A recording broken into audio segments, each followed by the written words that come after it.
here. Got an Abus XP2 in front of me. Okay, working as you can see. This is a generally pretty standard dimple lock, except for 5 passive pins and this interactive pin here. So I'm using BMS-09 multi-pick tension wrench, then I'll be using flag 9 for the key pins and flag 10 for setting the interactive, assuming all goes well. With that, let's get started.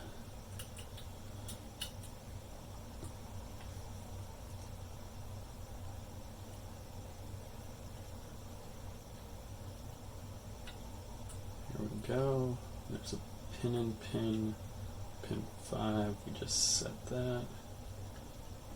There's pin 6.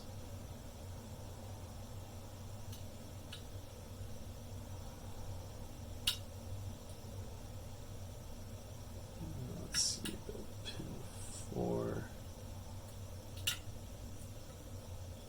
Back to 6.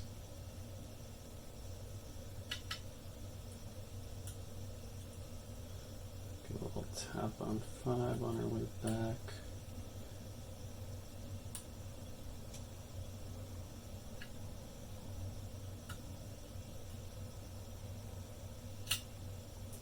That was 3.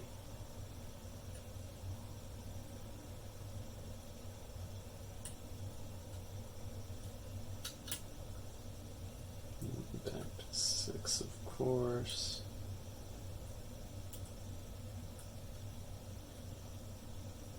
Seems good. We're looking at 2, I believe.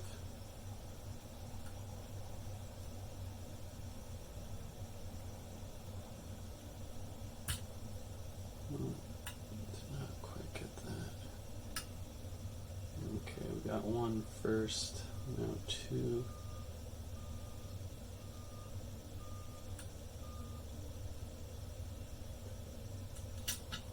Okay, back to 1 it looks like.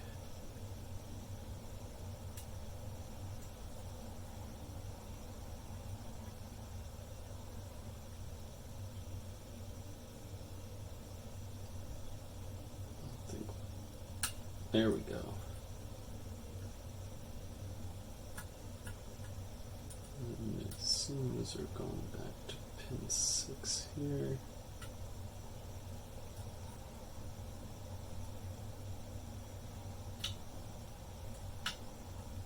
Okay.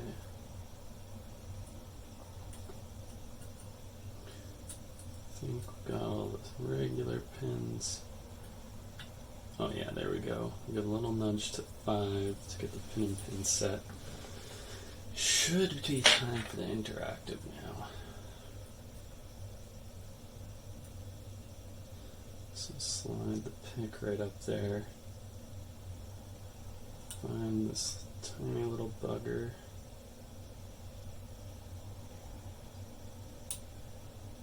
Okay, I think we found him.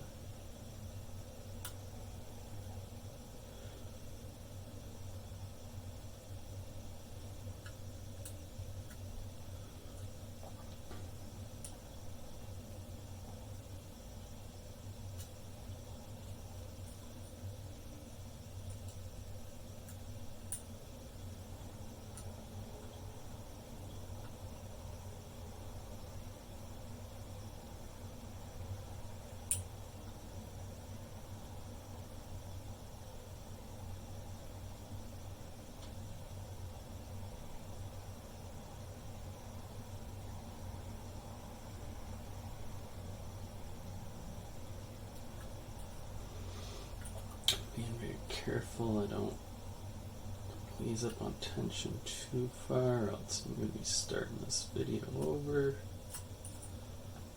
Not quite got it there. I'm going to unset pin 5.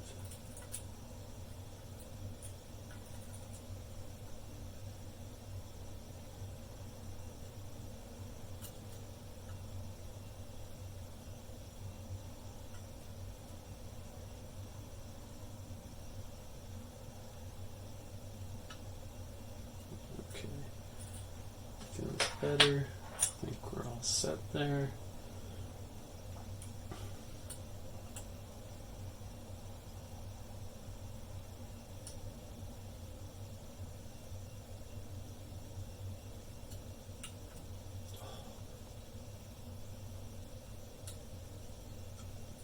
There we go.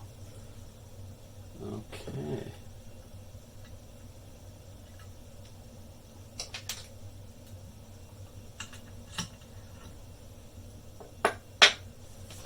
Let me make sure it's still recording.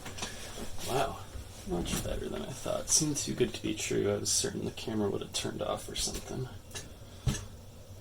Okay.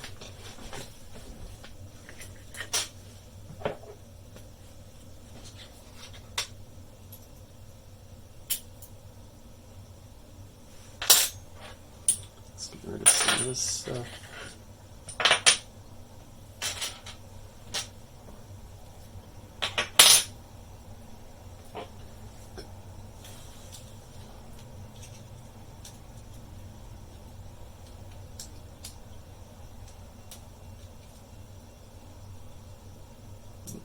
I absolutely abused the clip-on.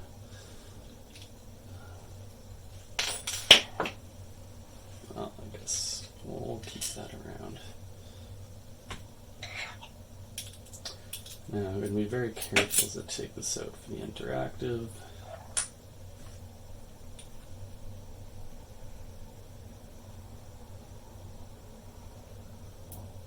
Yeah, there's the interactive. Heard it.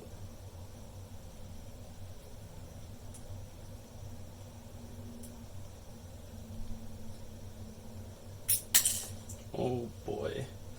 Well, that's not how I intended this to go, but looks like that's how we're doing it.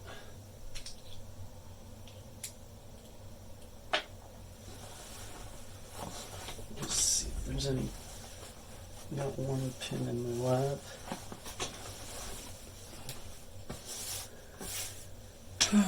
Okay.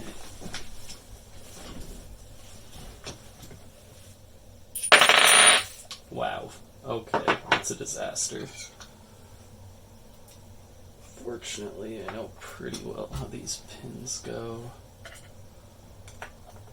Okay, that's our pin and pin.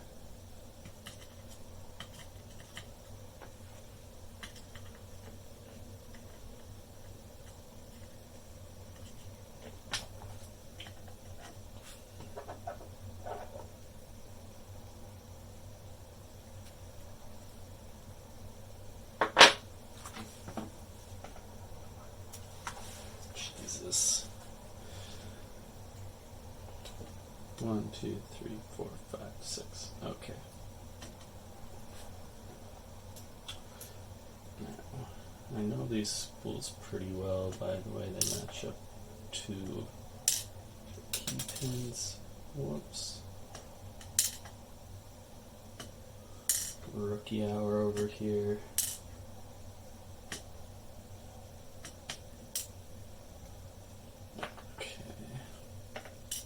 This is one of the passive pins. Leave it up there. Okay, so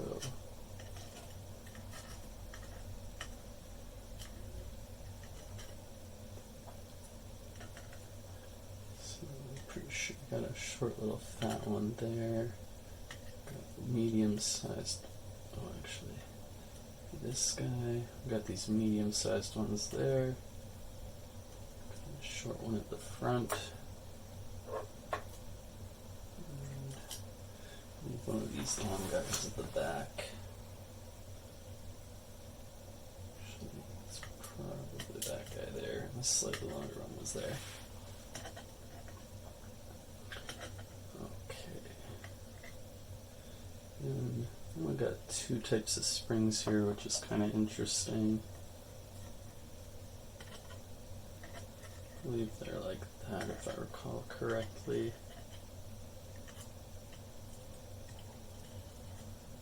So, for key pins, we got a bunch of standard ones, like these guys. A couple of them have slight taper at the top, which can definitely make it easy to overset. And then our pins are 5 spools, except for 5, which is this pin and pin here. So this guy can definitely be a bit tricky.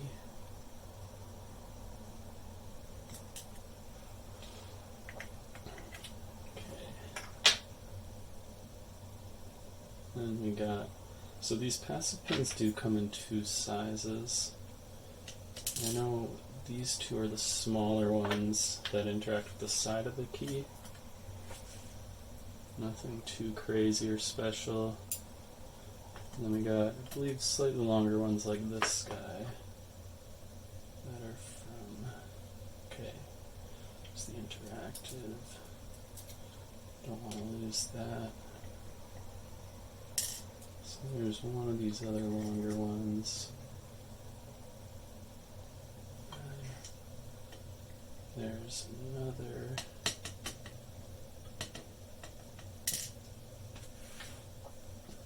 Pretty much the same as these, just a little longer. And then we have our interactive here.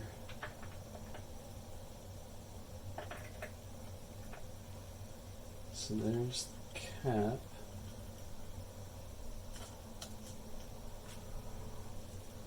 And here we have